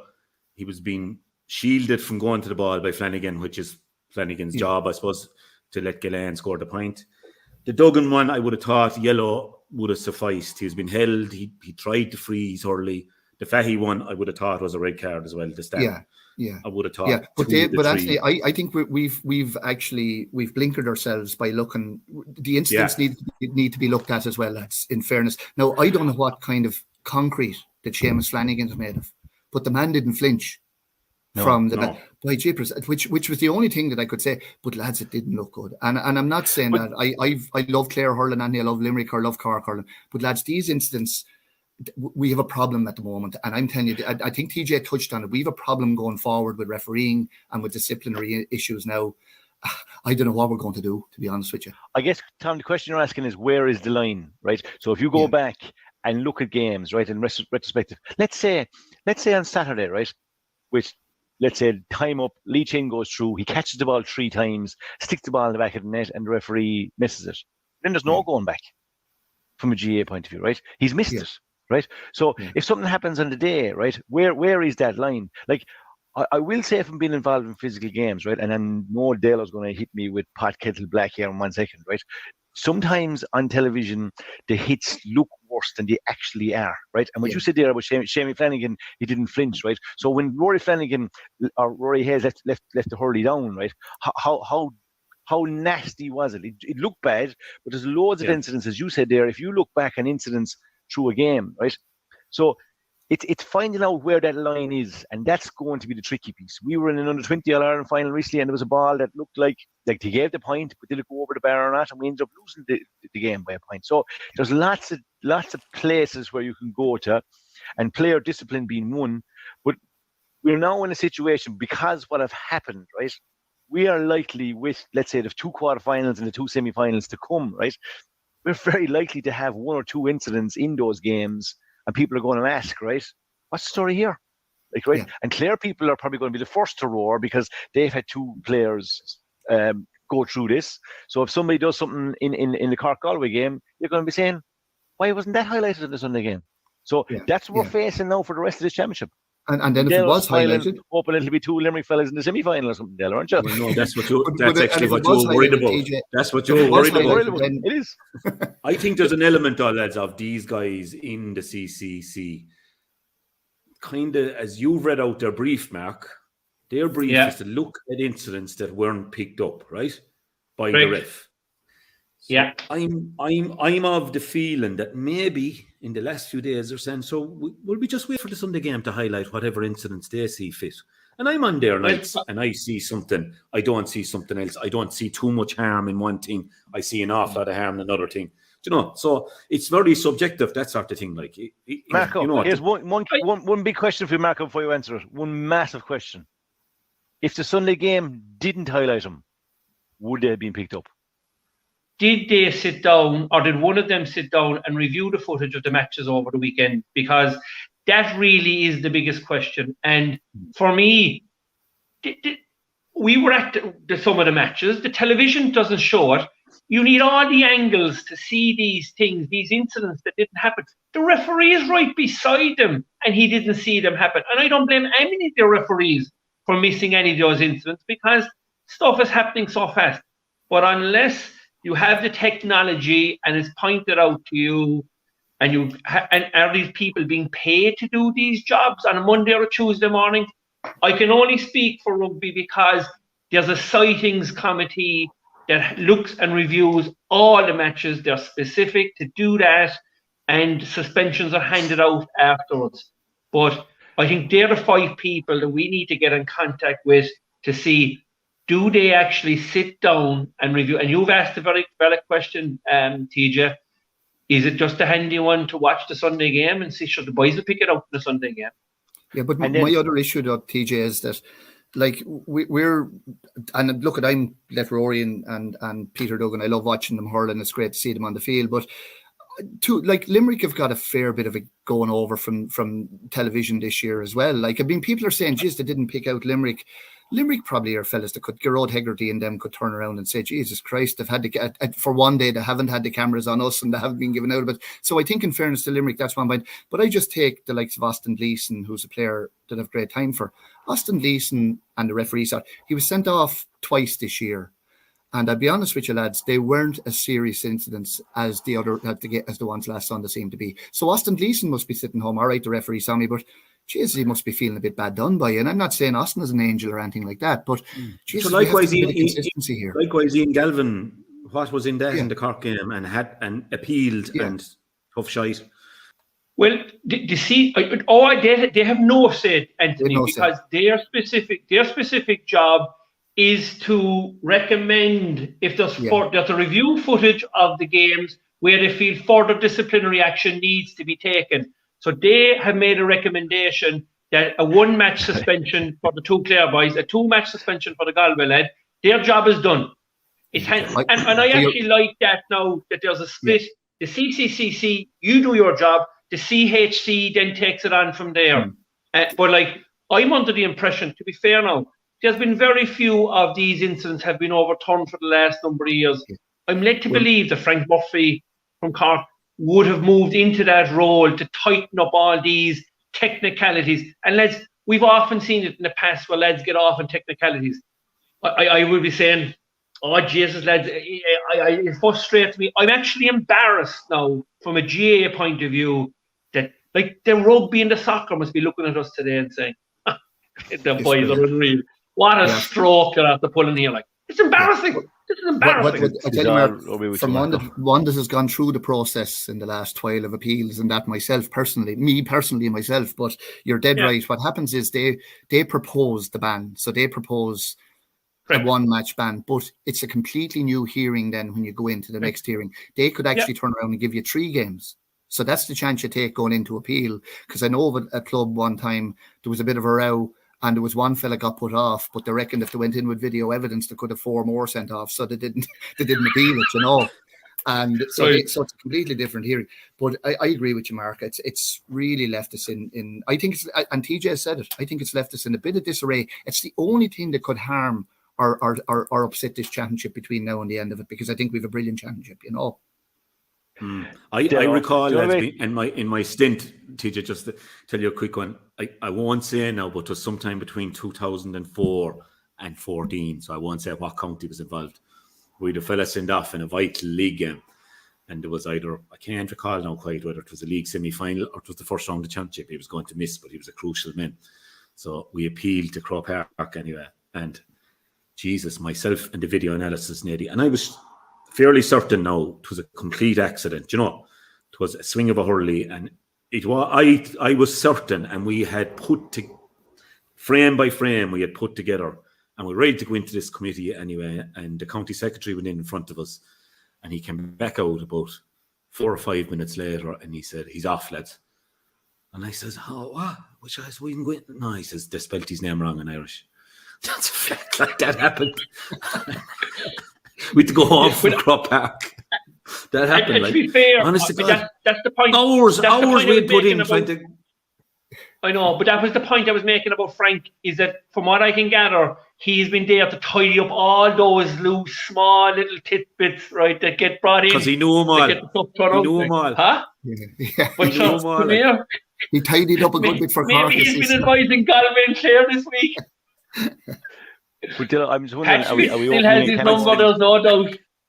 Yeah, are we opening a can of worms for the club game going forward? That, do you know the way now, if you go to club championship games, nearly every club, or the majority of times, are videoing the game because they look back in it afterwards now, right? So if you see something like in your wide angle lens or whatever from an opposition player, right, whatever it is that he did something wrong, can you release that little bit of video?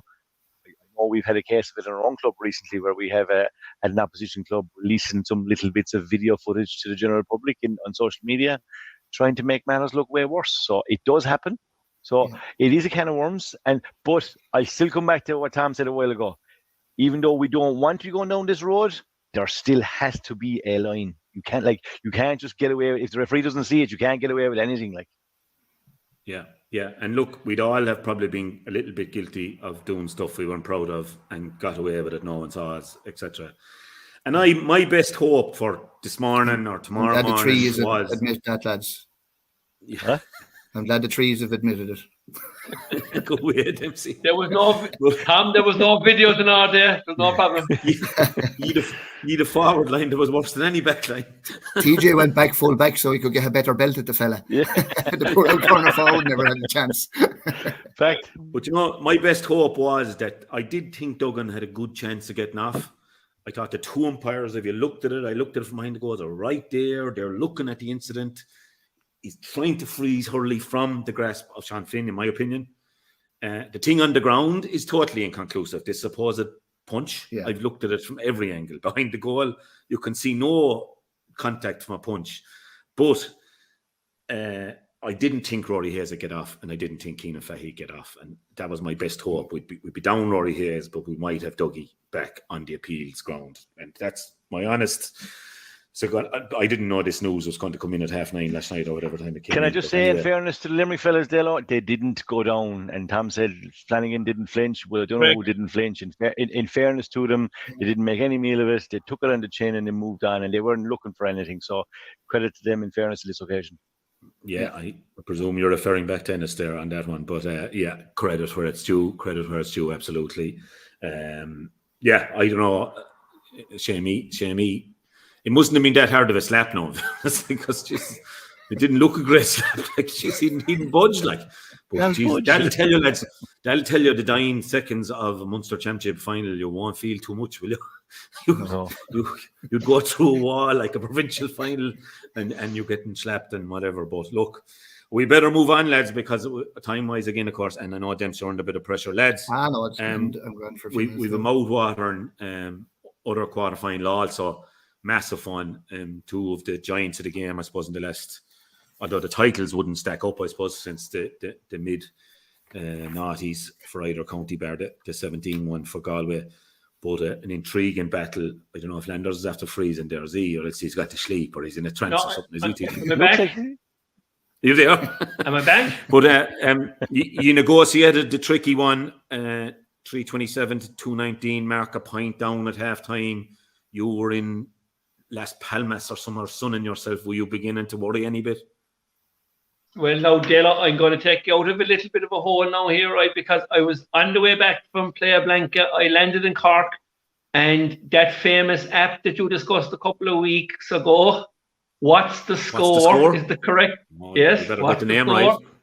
I followed What's the Score the minute I left. Would you believe it? I got off the plane, and next of all, threw it on. And the Wexford Kerry game was on again, because my old fantasy hurling team, I was trying to make a bit of ground in the 2E heroes over the weekend. So Tom D. O'Keefe is in my fantasy team. I didn't see him playing. I'm delighted to hear he'll be back, but I got 0 points over the weekend from him. So I was very disappointed there, because I would have closed the gap on TJ, like, you know. Yeah, but, TJ rang us and asked us to leave him out. Would you believe? I was wondering what that was all about now. He's so far ahead, Dempsey. It's not the one, but go on anyway. Go on, you followed it on What's the Score. So What's the Score? Just if they would increase the size of the names of the players that get the score, it would be good help for fellas that might be gone a small bit funny in the eyes at our age. Like, you know, I struggle to see it. So, but I could see Lee Chin point. I was happy enough. My man, and he's my captain in the fantasy team. Anyway, reviewing the Cork game, it was always going to be a tough game going to Corrigan Park. Not the easiest place in the world to play. I said it watching the Joe McDonough final that I thought Antrim were way fitter than they were the year before. I think they're building nicely going forward into the Leinster Championship next year. Cork probably got a bit of a kick, to be honest about it. The fact that they were losing at half time. So it was played out over 70 games. I've spoken to a couple of people who were at the game. They said Cork wasn't great now. That it wasn't brilliant. It wasn't a good performance. Joyce was very good again at centre back. Robbie Flynn was excellent at wing forward. Tim O'Mahony did an awful lot of work, but probably didn't get rewarded. And Conor Lehane was brilliant, in fairness to him. So that kind of sums it up to the case of get through it if you can. The biggest problem is there's 3 injuries have come out of it. And Dara Fitz, like, you'd have to say. Yeah. You know, Dara X one treatment into the field. Downey, Kingston, Sean O'Donoghue, all injury doubts now from the weekend. And just, I suppose, we should say this, Anthony, it's unfair that the Joe McDonough finalists should play the preliminary quarterfinals a week after. They need to be given a week. There has to be something done in the fixtures there, because it's totally unfair on both Kerry and Antrim to play a week afterwards. Now, I know Cork and Wexford are into the scenario where they're playing a week afterwards, but if we can find some time, we just need to be fair to players as well. We haven't time. The club championship has to start on the 9th of July. Well, as I said to you, the 24th of July, the Cork Football Championship will be starting, and a week later, the Hurling Championship will be starting. There's an assumption, obviously, that the Cork footballers won't be in the final, but it will be reviewed. But again, what I'm saying to you is, Cork have the largest number of clubs in the country at the moment, and they have a dual county, and they will have their championship played in the structure and the format that's there by the time they need the Munster, the players or the clubs to be available in the Munster campaign. So that is happening, and it gives clarity to the club player, which is what the split season is all about. It's clarity for the club player. Dempsey is right. 97% of the players in this country are club players. We've got to protect the club, whatever happens. Job done. Okay, we've had that Move debate. on to, Come on. We have Wexford, Galway and Cork. I'll be honest with it. Yes. The betting is all wrong in it anyway. Cork are hot favourites. That's all wrong because it's nothing more than a 50-50 game. I think Galway, I've been saying this, that teams that get beaten in the round previous seem to bounce back with a better performance. We were in a situation a couple of weeks back that Kilkenny had already lost 2 matches. They went into a Leinster final potentially having lost the third one, and they were still in the All-Ireland campaign. But Wexford beat them, and then they bounced back and played brilliantly in the Leinster final to win it. I have a small feeling that Galway are going to get a bounce factor from the Leinster final, and I'd be really, really concerned from a Cork point of view. So the injuries are one thing, and the bounce factor for Galway is the second thing.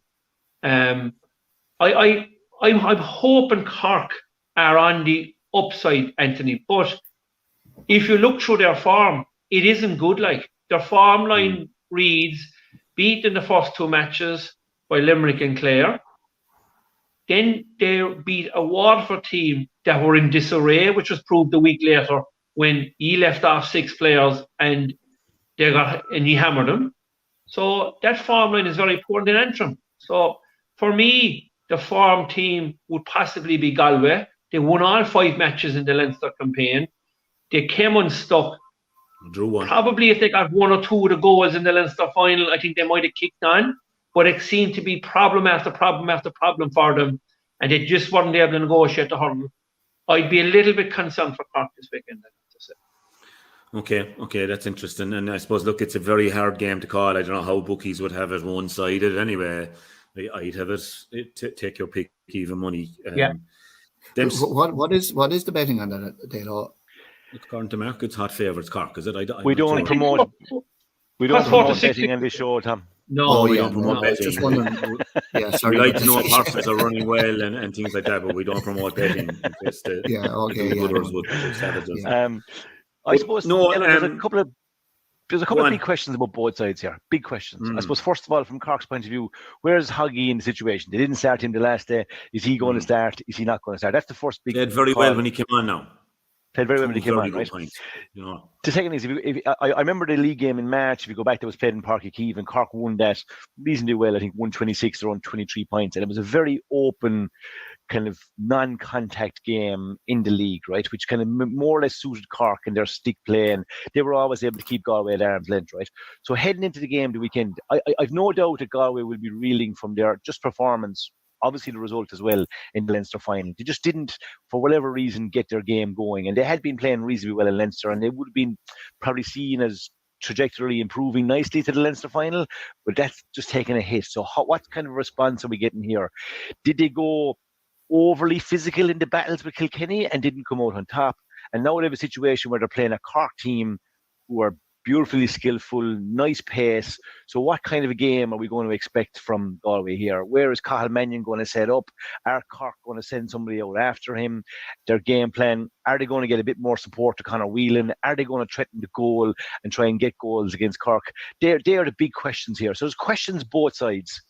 We're probably fair idea of 13, 14, certainly of the starting team on either side. Would you start Keenan Fahy now after the week? And I said on the Cork side, do you go with Tim O'Mahony at the start, or you go with Hoggy at the start? So, like, Cork, the general perception is they are favourites, but for me, I think that we're going to see a response from Galway here. I think that they will be very disappointed, I'd say personally, you probably saw Henry in the second half trying to get him going.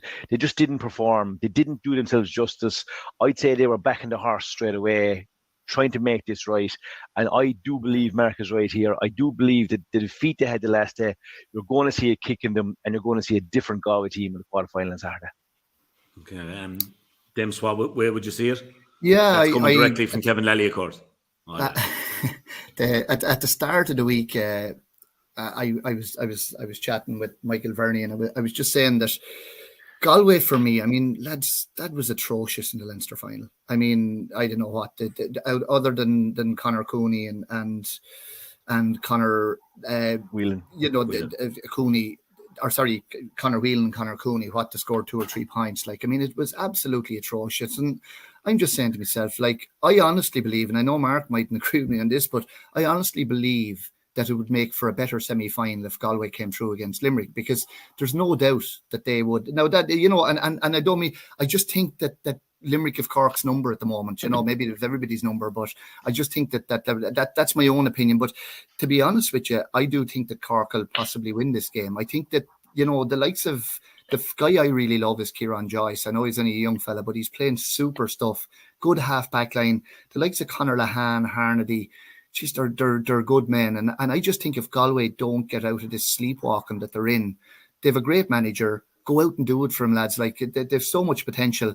I just think that, and just to clarify what I'm going to say about the semi-final, Galway have a huge physical presence on the field. They're not using it at the moment, but the likes of Brian Concannon, we haven't seen a lot from him this year.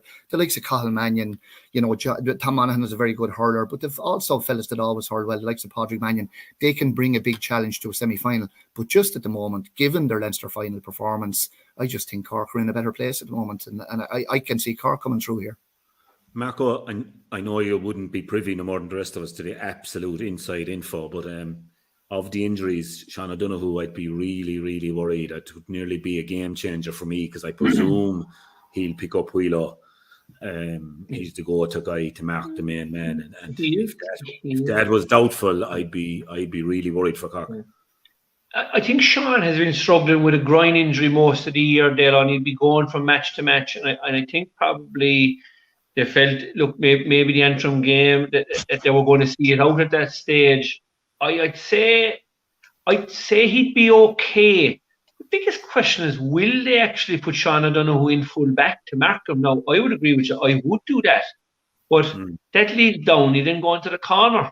If Downey is picked, now I see Downey playing a wing back and Niall O'Leary going back in the corner is ultimately, I think, what they'll do. But you're right. Sean O'Donoghue has been outstanding for our team this year, and he's done a really, really good job on any of the good players or the good forwards that he's been asked to mark. So he is a concern. Shane Kingston, like, Shane's form has been brilliant coming on. Hasn't been brilliant starting, I suppose. Like, so, look, I think, like most things, the fact that Shane went off so early in the game will give you a concern. And I missed the piece that you did on Hoggy there, because he wasn't the first sub that came on. So the big question is, and I didn't like some of the media coverage in advance of the match where headlines showed Horgan was dropped. I don't know, was Horgan dropped? Was he rested? Like, I mean, and I made this point to somebody in advance of the match that were they going to play Hoggy in 2 matches, one after the other? I actually ended up picking Tim O'Mahony in my fantasy team, because I took a chance that I felt if I was in the selector's shoes, I wouldn't have been playing Hoggy from the start. I'd have been playing Tim O'Mahony. Say, right, Tim, here's your chance now. Go and grab it with 2 hands. If you want to be on the first 15 in the full forward line, we'll give you the starting block. So I don't know. There's going to be a difficult, and I don't know the inside track whether he was dropped or whether he was rested. But I suppose we'll find out Friday night when we'll see the team what's going to happen. Well, I was saying that he sniped 2 beautiful trademark Hoggy points in play, like, after coming on, So whether I just think this bullshit about starting anymore is nearly out the gap. Like, it's nearly the rugby thing, and I hate mentioning the game, Mark, on the show, but finishing nearly with your best 15 or Gaelic football probably have adopted it more, especially under Jim Gavin.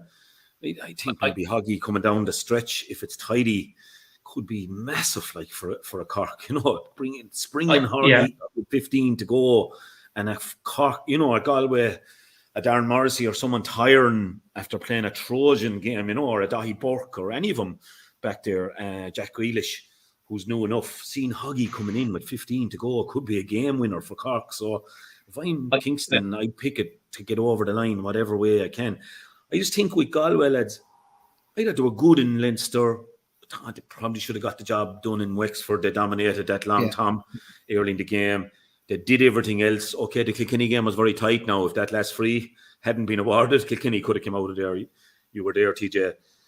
I just thought, lads, every team might throw in a no-show on a given day in a championship. And maybe they got too caught up on the whole handshake shite again, and they took their focus. I thought it was so unlike them, their display. They were mad for, they were lucky. We were on about discipline nearly half the show today. They were lucky. There were certain things weren't picked up on the day. And I think, that Henry will be very much saying, get back to being the best team we can be. And you've great underage success. I think David Burke possibly being back available is massive to give him, that bit of experience, that bit of leadership on the field. Because, lads, for me, Joe not being there for the first time since 2008 has to be massive. Like, Joe Canning, like the go-to guy who we need someone. Yeah. The goal chances will be key as well, Dalo, what you just spoke on there. Like, they butchered 2 or 3 reasonably good goal chances against Kilkenny early on, which probably maybe had a little bit of effect on them as well.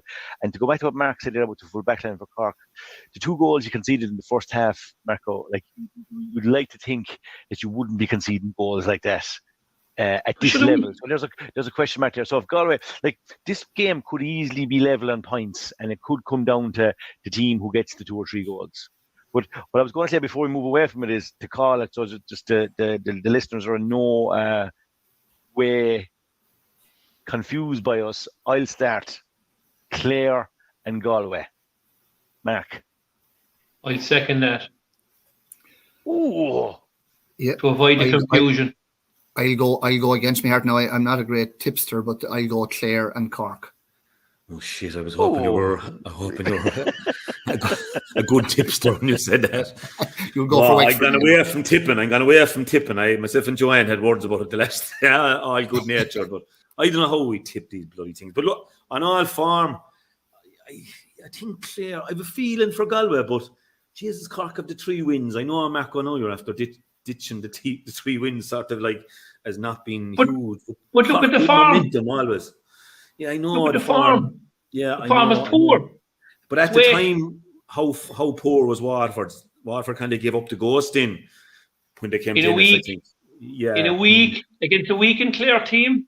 Well, they knew to be a miracle, like with the scoring. I know, and Anthony, going back down to the game in Waterford. Waterford led 6 points to 2, and we didn't start well, and we got a goal. We conceded a goal straight away.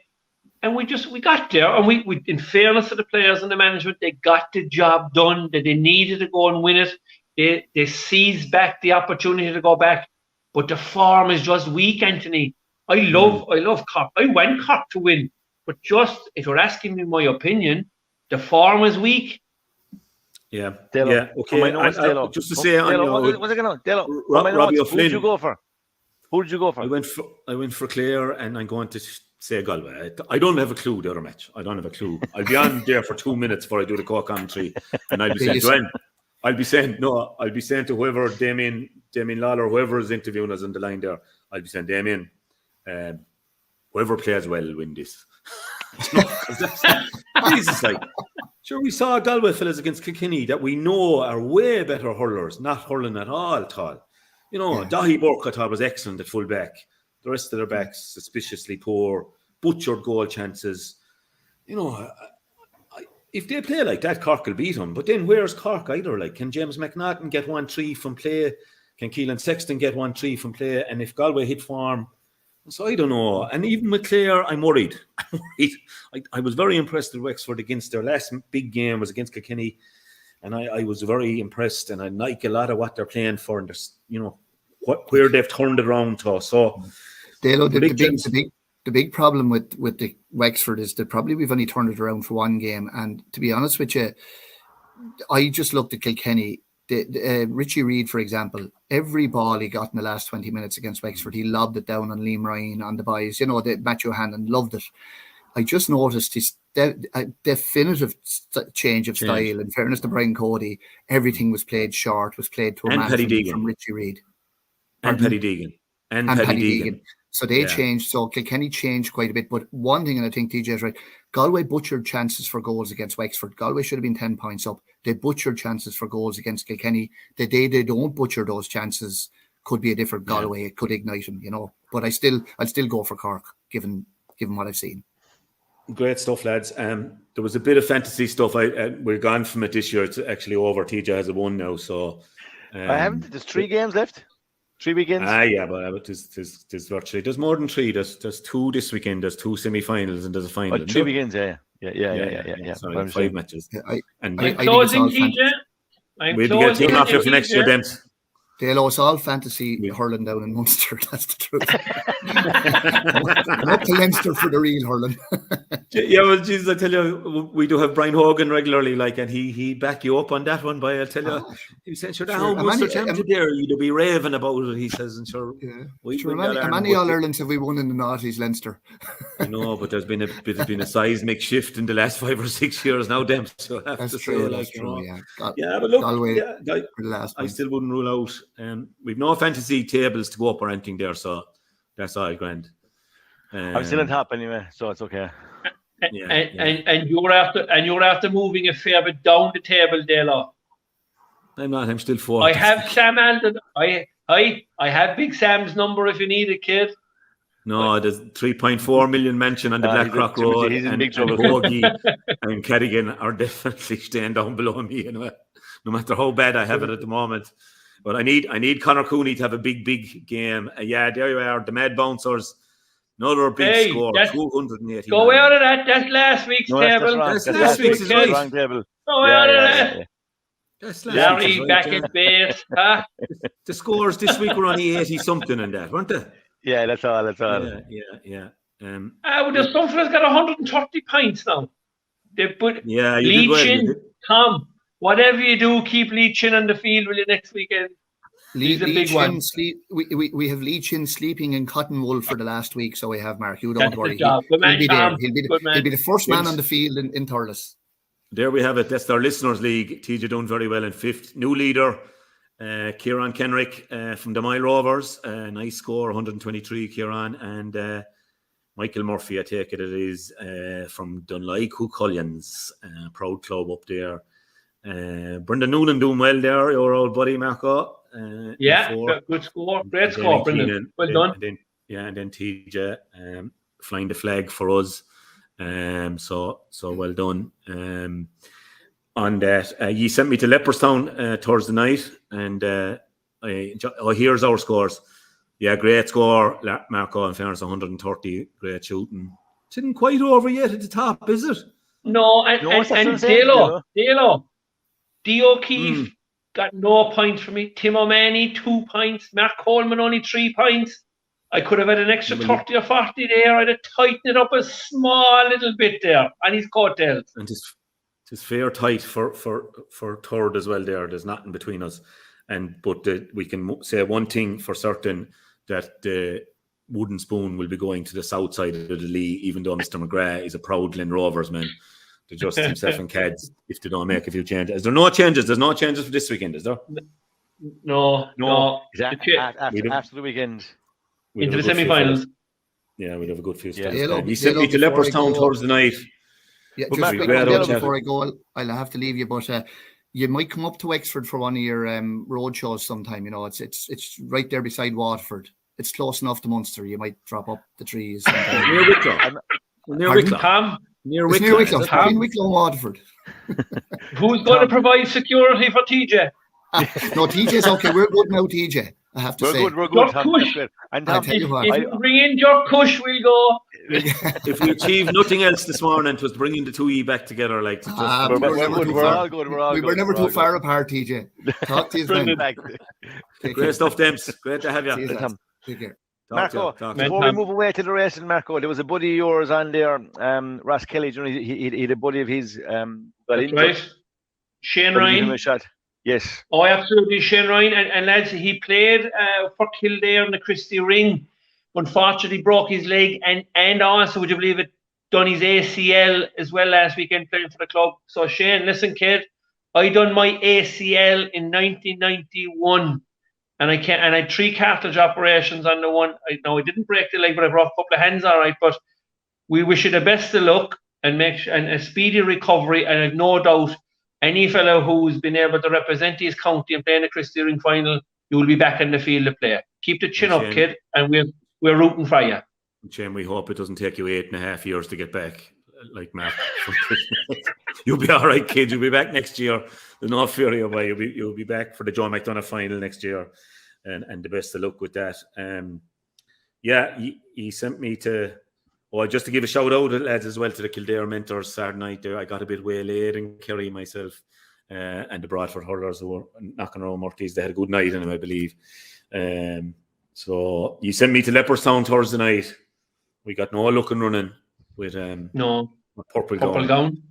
Yeah, Kevin was disappointed. So she was she nearly got brought down there, like. Yeah, got blocked and brought down. She nearly got brought down and blocked twice more. So shout out to the couple of lads that were there with me.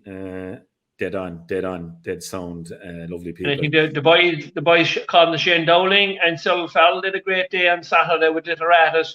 She ran a cracker, just ran out of it at the end. But looks like, if the occasion comes again with the right distance, I'd say, and the right ground, we might be lucky enough to get into the winners and closure. But I actually looked at the memberships Dalo Day last weekend. We have nearly 27 counties covered, right? We have 15 people from outside the country who are members. And just to give you a breakdown of what's there, Limerick 99 members, Cork 77, Clare 46, Galway 21 members, Tipperary 17, Waterford 15, Kilkenny 13. So a good spread there for the traditional counties, but we need a few more. And of course, we have 2 All-Ireland tickets for the people who are 100 member, 200, 300. We're just short of the 400 members paid up now. So for anybody out there that needs to get their membership in, please get it in as soon as possible, because you'll be in the draw for the 2 All-Ireland tickets. And obviously the 9th of July is a big day. We're going to Willie Mullins's stable tour. So he'll only take paid up members there. So just from insurance point of view, everybody needs to be paid up. So try and get, and if there's problems with the website, I think let us know, or there's the availability to send checks into the address Suite 21 in Limerick there. So keep the faith. We're getting there slowly, and Rome wasn't built in a day. It was a lovely experience, I have to say, Leopardstown. I mean, we hadn't that many members. Obviously, it was late call. We only got in as a reserve. So that's right. Cyril was, I have to say, for Cyril, he was great to have there, because obviously he had great connections with the Bulger Yard. So the WhatsApp message group is on the way too, Mark, isn't it? So it'll be easier contact people. I actually spent 2 hours with Pats last night. We got 80 names in. We have to get in another 320. So it's taken us a bit of time, but we'll get there. Any sign of Katie Taylor? She'll be on the way in July.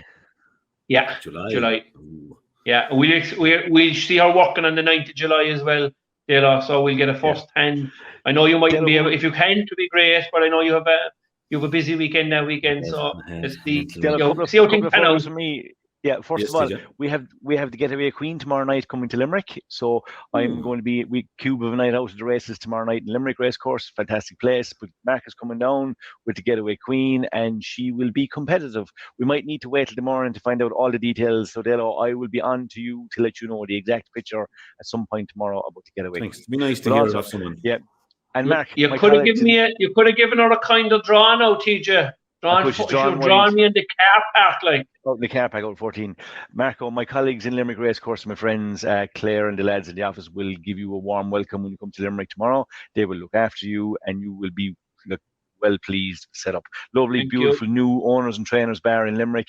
We'll bring you upstairs. We'll look after you. And also, Limerick Racecourse told me today have a big day coming up in July the 7th, and the great Nathan Carter is playing live in Limerick Racecourse on the 7th of July. They asked me to give it a plug, so Claire will be delighted. Anybody who wants a good day out with your friends, colleagues, family, partners, Limerick Racecourse, brilliant place to be.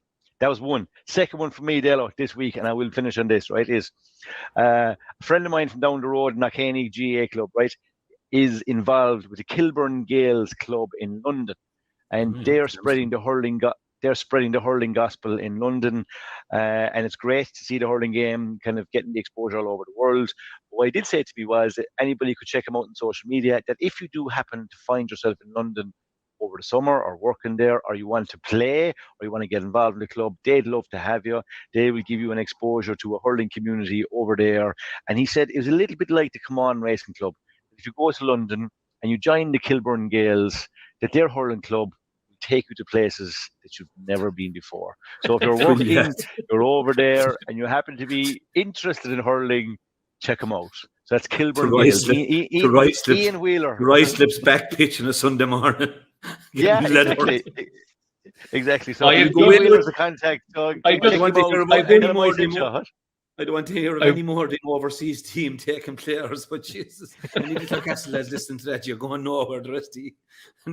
I've one photograph for me, Dalo. As you can see, I'm a bit dressed up for the occasion today. I'm going to the launch of the Liam Mac trial by the Irish Cancer Society. So as you know, Come On Racing has attached itself to cancer research, and today I'm proud to announce that for the first time an Irish-based trial was awarded to the University College in Cork, and it's attempting to link men to supports in a hospital setting that can help them to live a full and fulfilling life during and after the cancer treatment. So that's been headed up by Dr. Richard Banbury, Dr. Brendan Noonan, there's a patient advocate, Mark O'Sullivan, and the ICS resource manager, Claire Kilty, are going to be there today at the launch. So that's where I'm heading off to straight away now, and hopefully that'll go well. It's a very proud day for Cork and CUH in Cork as well. There's a massive 300,000 investment has gone into it, and it's called the Liam Mac trial. So I'm a very proud Corkman to be able to stand in beside these great people today. Enjoy the cheese and wine, Marco. And on to Leopardstown, on to Leopardstown then, right, for cash or crypto in the first. The first race. Yes. Jesus Christ. Special horse. Special horse. Well, you have anyway, Landers. I shouldn't be including you in this, TJ. You were there. No, I should have stayed in the bank, Dalo. I'm in the office. Should have stayed in the bank. I'd be gone out of it now with a big pensionish wasn't stuff. And I'm sure, look at pig dead, soldier on, as they'd say down this way. But lads, thanks for the contributions. Thanks very much to Tom. He's a top bloke, Dempsey, even though he slagged me as a child in a league quarter-final. But he's a really great hurling guy, top class man to listen to, and filled us with shite there about how poor Wexford were. But overall, no, just to say, like anything, like it's been a controversial few hours, lads, and we are four ordinary hurling lads here, just giving my opinion on things, and that's all I'm here to. I'm not here to be the law, judge or jury on any of this stuff, and the GA, I suppose, just need to get that sort of thing. Hopefully now the Clare lads can do the business and get into the semi-final and forget about all that now. But yeah, okay. Cheers, guys. Cheers, lads. Thanks to our sponsors, Renault. The Renault Capture, the versatile compact family SUV. You're still the one I run to, the one that I belong to. You're still the one I want for life.